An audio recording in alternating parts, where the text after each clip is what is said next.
Thank you for everybody who sent a question in. There may still be time if you want to send some questions in that we could get to at the end of the session.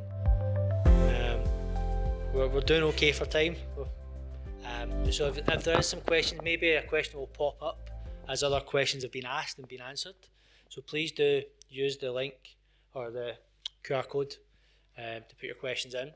I think because there's been so many speakers and not too much space if we get everybody up at one time, I'll maybe ask this question, and if you feel you've got an answer for it, just come forward. We'll do it that way. Does that sound okay for the speakers? Yep. Okay, first question.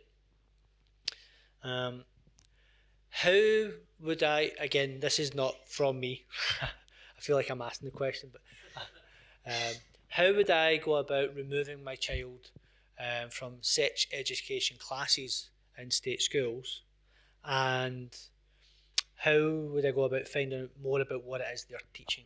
So maybe Rebecca for that one.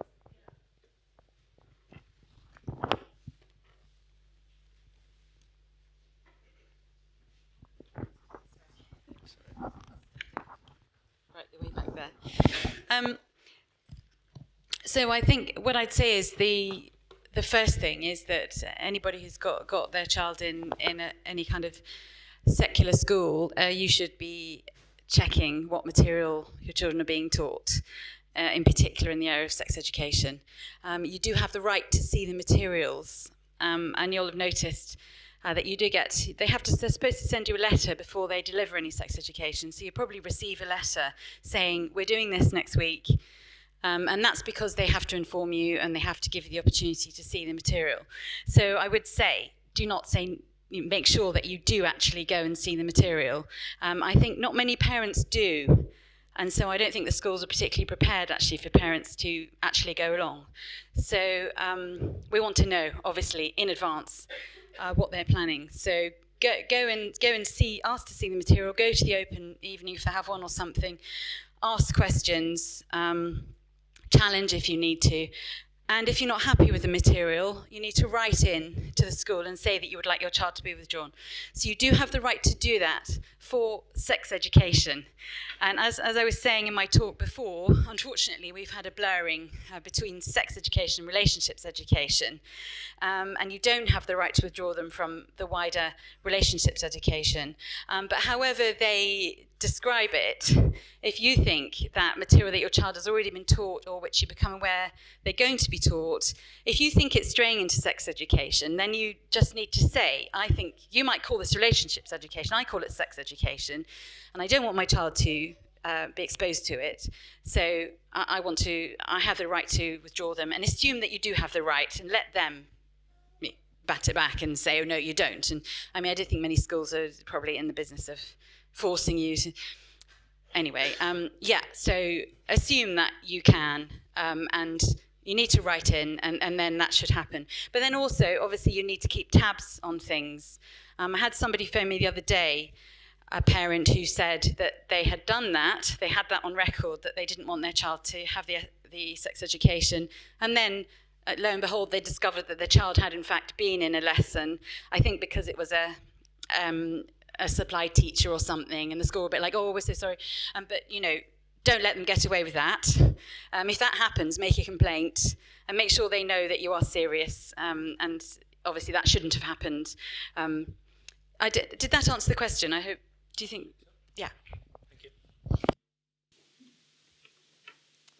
Thank you very much. Okay. This is a home education question, so anybody who wants to pop up and answer it, feel free. Can you speak to non-Christian home ed communities or co-ops?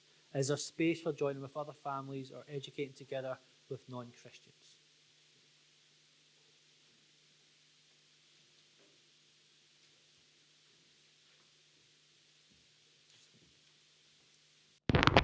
All right, so I'll just share a little bit of our story in answer to that question. When we first moved to Scotland nearly 10 years ago, we moved in, and we didn't know anybody but my husband's boss, and they also home educated. And so we got into the local community that was just regular people down the road and everything, with all of them, none of them had any Christian background that I knew of, or that was being, as an example, within the group. And what I found was that for us starting out as new in the country, as well as just finding our balance here, was that it was kind of that salt and light issue for us. We could go and participate, and we could enjoy their company, but I had to be really careful about these families being the families that were going to be enriching my children's lives. And so we had to pull back. I was really naive thinking, coming from America, I honestly think I thought all home educating groups are Christian. That was my American perspective. And wowee, that was not true. Home educators home educate for a purpose. They want a different education than the state is providing. But we all have our differences in that. And that was what I didn't realize. So we had to prayerfully consider what was our position in that. And that's what I would encourage you guys to do, is to prayerfully consider how you are there. I have very dear friends who are very much Bible-believing Christians that are in non-Christian home ed groups, but they are ministering in there. They are reaching out to these families and doing a magnificent job of it. Was that what God was calling me to? Not at that time. Might be different now, but when I first moved here, that was not the case. Any other homeschoolers want to add to that? No. You looked like you had something to say. I was just wrestling with half a thought, but just to say, I think like a general, this goes beyond home education too, but the power of friendship is considerable. And I think the scriptures understand this in a way that often we don't. It just escapes us. But the people who our children come to spend the most time with, they will typically come to love the most. And their thinking and their values will be entwined with theirs. And I suppose it's just really to support what Shannon was saying. Psalm 1 talks about not sitting in the seat of scoffers, and probably butchered that, but the Psalms and the Proverbs warn us about friendships, the perils of friendships. I mean, it's a parallel, isn't it? Friendship is the most beautiful thing we can experience, but it's also the most perilous for the same reason. So again, this speaks to us, those of us who have children, perhaps in state schools, Christian schools, home education, to be really careful with this. It's a little bit like we would never in the church recommend that a Christian date a non-Christian, never ever, for fear of being unequally yoked. There are a few circumstances when, by the grace of God, the non-Christian is brought into the kingdom and the relationship is somewhat implicated, but we would never promote that. So also, I think we have the same seriousness applies to in the area of friendship and who we're associating with. Of course, there is another side where we do need to be reaching out, but I think we need to go back to the scriptures on the topic of friendship again. Very good. Thank you. Yep.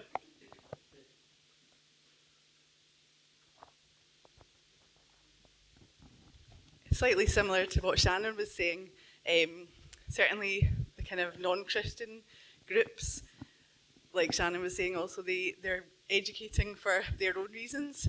And although I'm on a lot of Facebook pages for different groups, they either are maybe doing something that's overtly non-Christian, or certainly there's one in Glasgow, which is where we're based, that the place that they're meeting is a place in town, and it's got LGBTQ banners outside, and it's very welcoming and open, and very overt as well. So there's those times that I've thought, we could go along to that group, but you know, the group are making it quite clear from the offset in terms of their venue, what their beliefs are.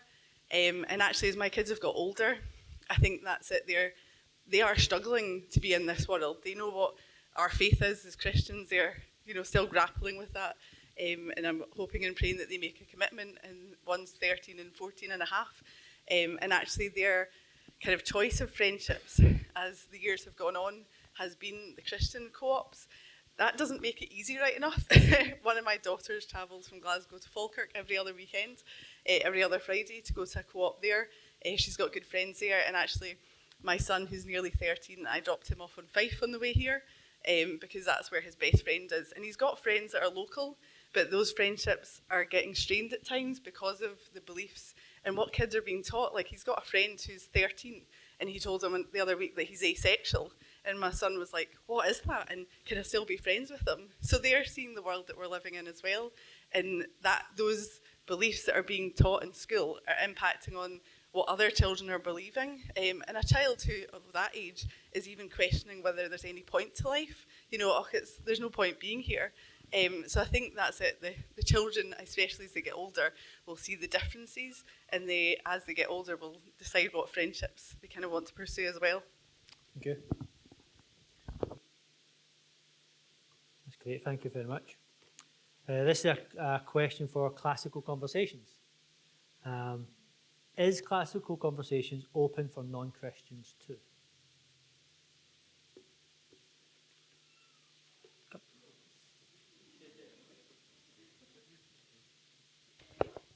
Yes, it is.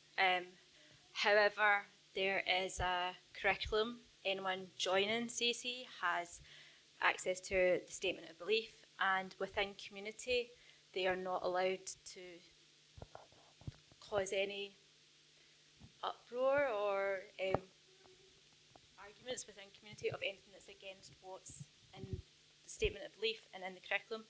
In the same way as we have different denominations, but there are certain truths that we all agree on, and within community, that is what we focus on. We focus on how we're the same rather than what divides us.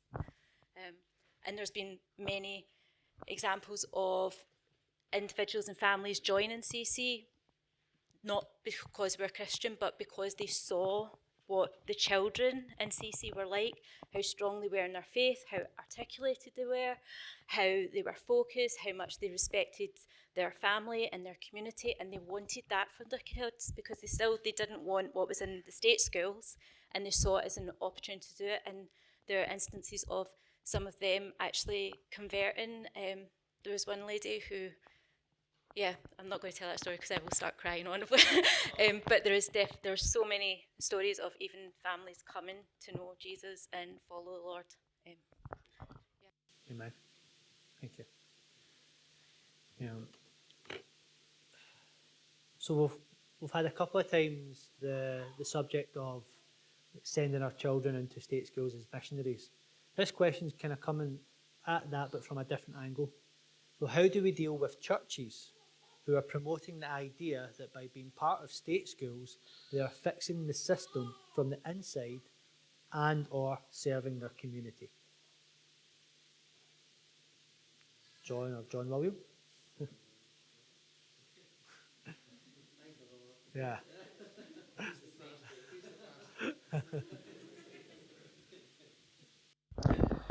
So I've been involved in these conversations on many occasions over the years. One of the things I try to decipher is what's the grounds for this, because I've even had communication with people today about this very point, that I would say, and I don't mean to be patronizing, but even some in a church leadership context just simply haven't thought and reconciled these biblical grounds that we're speaking of today. So that's a very different thing from others who are maybe doing things for different reasons. So seeking to discern what is actually the grounds for this, because unfortunately, and I certainly won't be naming any specific examples, I do know of churches that because certain families have got their children in state schools, or they as churches themselves have got specific, whether it's financial or practical investments in the local state schools or whatever else it might be, that they don't want to rock the boat in their church environment. So you're actually addressing a different issue then than the one that's being asked. So you need to actually get behind the specific circumstances. So when I sit down, it really does depend on how much have you actually thought about this issue on an individual level and on a church level. So sometimes it's a case of trying to quite gently but still firmly address the fact that, well, we do as Christians in this 21st century context need to be ready to do something that is going to cause problems, not just with people in the state, but even within your own church. And if pastors and churches are expressing a willingness to rock the boat, to use that phrase, then already you've got grounds to further the communication. So I think that's the first thing to establish. And if there's then a willingness, then it's going to take quite a bit of hard work. And I think that initially it's going to even be by certain examples. So I would also want to ask any church leader, well, do you have anyone in your congregation who has a child or a family with children in either home education, a context like that, or in a Christian school? Or is this just something that's accepted amongst everyone? Because it does need to be taught from the front, even if it's just a case of giving the option, letting people in a city like Aberdeen know there are home ed groups, there are Christian schools that exist in this city. Even just to be advertising that. Not initially to say, right, you need to be challenging and calling everyone heathens for what they're doing, but just to try and slowly drip, give them an idea, you can begin this process. Yeah, so that would be how I would approach it normally if I was speaking to people on an individual level. But again, assessing where the heart of the specific church and leadership is quite important too. Anything you want to add? Thank you. So we have a 30-year-old Scottish state-educated mum with no experience of Christian education or integrating her faith with subjects like maths. How can she learn? How can she learn how to integrate it into teaching her kids?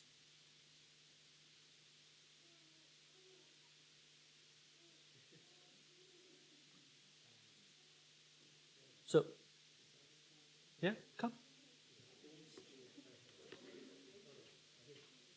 I think it's not homeschool, but. So, I'll ask the 30-year-old mum, you don't have to answer this, just when you had your first child, did anyone have to teach you how to feed it? Or how to teach it how to use a knife and fork? I know when I had my first child, when she was put in my arms, I was in awe of what on earth I'm going to have to learn all this stuff. How am I going to keep this child alive? But with home education, you don't have to, when your child is of school age, you don't have to know everything they're going to have to know when they're like at S6 age, because one of the beauties of home education is that not only are you teaching your child, but you're also redeeming your own education at the same time. I didn't do history in school, right? Classical model, there's strong history. We've got a timeline, we learn it chronologically. My husband was an archaeologist, so anything to do with history, I always deferred to his knowledge. But from home educating and doing the classical model and learning my timeline, there's been a few times when I've actually corrected him, which has not went down very well. But it's just that whole thing of you will learn when you need to do something, anything you need to do, there's tools and methods and ways to learn it. And try not to worry about 11 years in the future, because when you get to 11 years in the future, you will already have gained so much and know so much, and then you'll be ready for that stage. Maybe a slightly different viewpoint. I was saying I'll add a slightly different viewpoint. Can you just repeat the question so I can make sure I answer it? 30-year-old Scottish state-educated mum with no experience of Christian education or integrating her faith into subjects like maths. How can she learn how to do it? Okay, so I'm a 44-year-old state-educated woman, and I struggle with that. In all honesty, I home educate my kids, and there are certain subjects, like maths, that I hated at school, and I still hate. So there is curriculum. A lot of it actually comes from America. There is some British curriculum. I use a maths curriculum called Math UC, and it uses manipulatives. There's really nothing as per se the curriculum that is Christian-based. It's just straight maths. The way that we would kind of integrate is more just talking day to day. I don't personally always kind of like, it's a bit like Sunday school, like Jesus is always the answer, and you always have to say Jesus. You don't have to have that in every subject. Sometimes it'll come up with one of my sons with his maths.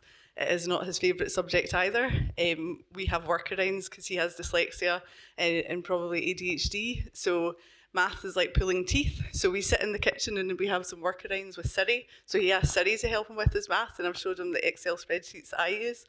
So I think that's the thing about home education. It has that flexibility, and there's not a you must do this or you have to do this.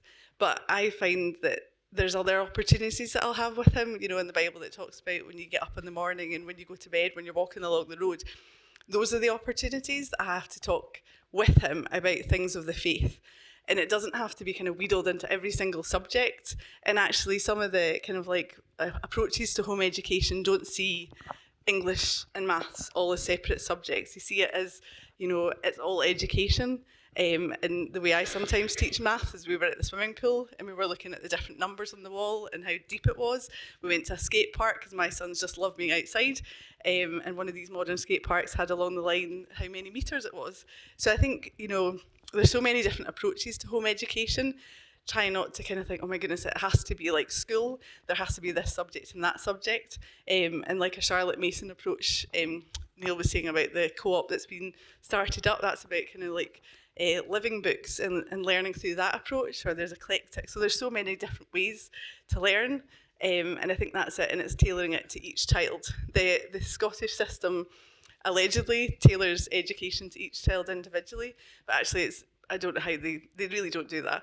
But when you home educate, you do have the possibility to do that, and there's so many different curriculums, there's so many different online options, different things that other home educators can tell you about that they've used. And once you kind of pick a curriculum as well, you don't have to stick to it. We did one math curriculum with my youngest who has autism called The Good and the Beautiful, which you can get online for free, and he hated it. So he used to there was a wee boy on the page that he used to scribble out and he just could not get past the pictures on the page. So we ditched that one, even though I printed out pages of it, and switched to another one. So that's the benefit of home education, there is that flexibility. And I think with it, God's with you, he knows your heart. He knows as well what your kids need for the future. At the moment, my eldest daughter, we've got stuck at maths, in all honesty, with ACE, another curriculum, and I don't want to relearn all of maths. So we're having a break. We're having a break until next year from maths. And I'm like, you know, when I studied, I did my standard grades and my higher to pass the test, and I can't remember most of the stuff I did. Whereas actually I kind of think, well, actually, I have the flexibility that when my daughter needs to do math, she'll be able to do it. She might learn and remember some of it, but she'll be able to get that qualification if and when she needs it as well. So that's that flexibility.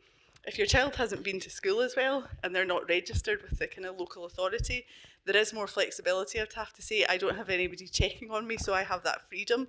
If your child's been in school and you're taking them out either in primary or during secondary, there might be a wee bit more kind of checks in terms of what you're teaching. So that's something to bear in mind, that if your children set foot in school, then there is more kind of tabs, or it depends on your local authority, how much input then somebody has, and that can make things a wee bit more tricky, but not necessarily. Thank you. This one is for the Christian schools. What challenges do you see upcoming with Christian education, and how are your schools addressing and combating them? Melvin Ups.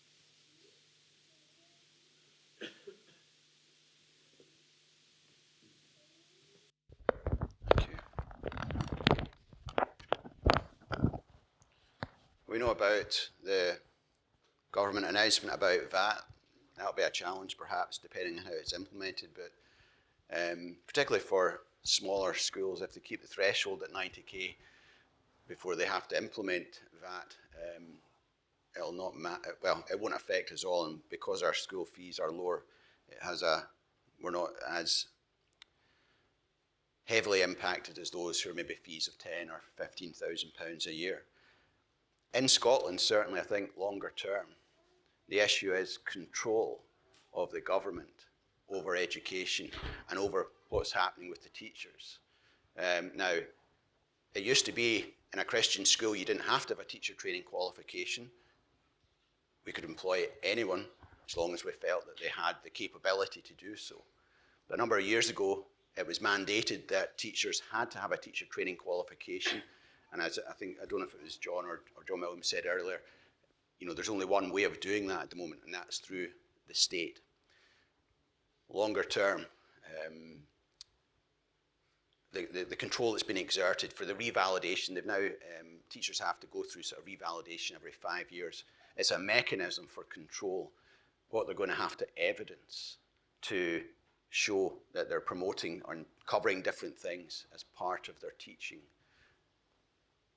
It's quite benign at the moment, it seems, but I expect if things continue in the direction of travel, that's going to become more and more and more difficult for teachers, Christian teachers, to maintain a good conscience. Well, we've got to be wise about these things. So far, it's possible, but that's something that's certainly in the pipeline down. And it may well be that there'll be more and more. We've had a very, over the 10 years that we've got, and as we've set up other schools here and in Inverness as well, we've had a very supportive relationship with Education Scotland. They've not put particular barriers in our way. They've not ever complained about what we're teaching in Glasgow. But again, as the government goes more and more in the direction it's going, I expect to see more resistance to that. That's why we set up a network of schools so that we become a bigger nut to crack. We've seen what they've done in England. Sometimes individual schools they've shut down, and thankfully here in Scotland, Education Scotland have had a slightly different attitude to Ofsted, but we're a country that's it's forgotten God, and so as things continue and develop in that direction, it's going to be more difficult. But that's why we've got the opportunity now. We've got to take it. Okay, pause to that. I've got another question for you. Although schools like yourself try to keep school fees as low as possible, there are going to be some families who still can't afford those school fees. Is there any support for families who want to send their kids to Christian schools but still can't afford the school fees as low as they are? They're still too expensive for those families. Is there any financial support available or any ways to help them? We look at things on a case-by-case basis. If a family comes to us and they really can't afford it, we will look at it on a case-by-case basis. But we have tried.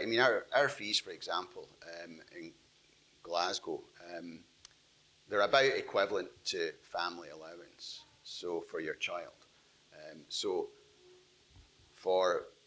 in our primary school, it's £1,500 a year.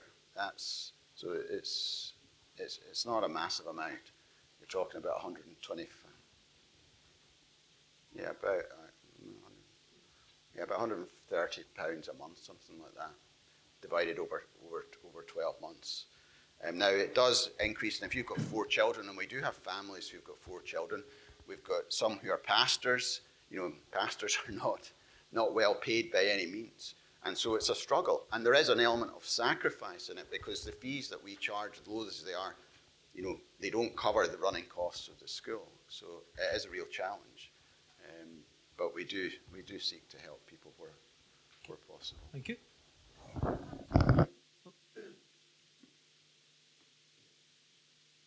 So I've got sort of 2 points to add.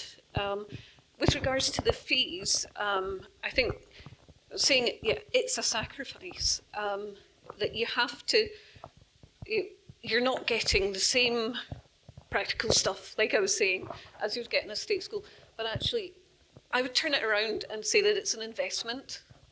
You may have to sacrifice financially in order to be able to afford to send your child to a Christian school or to home educate. You may have to cut back, you may have to travel distances, but you need to view it as an investment in your child's spiritual, emotional, moral development, and view it that way. And it takes a sting out of it a bit. But also with the question that was asked, as well as the regulatory pressures coming, I think there's also going to be social pressures increasing as the state insists on mothers going back to work faster and for longer, for children to have to go to nursery at younger ages. Those social pressures, those social norms are going to really impact what Christian schools feel they have to provide. So do we as Christian schools, need to provide nurseries, preschools, or for babies to compete with these things that the state are demanding or offering. And it's going to be tricky to work that one out, because we don't want parents who would choose a Christian education but feel they have to go to work to get sucked into the state system. But again, we want parents to be able to parent their children, especially in those precious early years. So I think that's something that will need to be worked out. I don't know, I've not got an answer to that one. And also, as with families breaking down, single parent families are on the rise, and that just practically makes it harder to home educate, so that's going to be another issue. And I think that's one place churches can really get involved, is to support those families that might want to educate, give them a Christian education, but practically can't.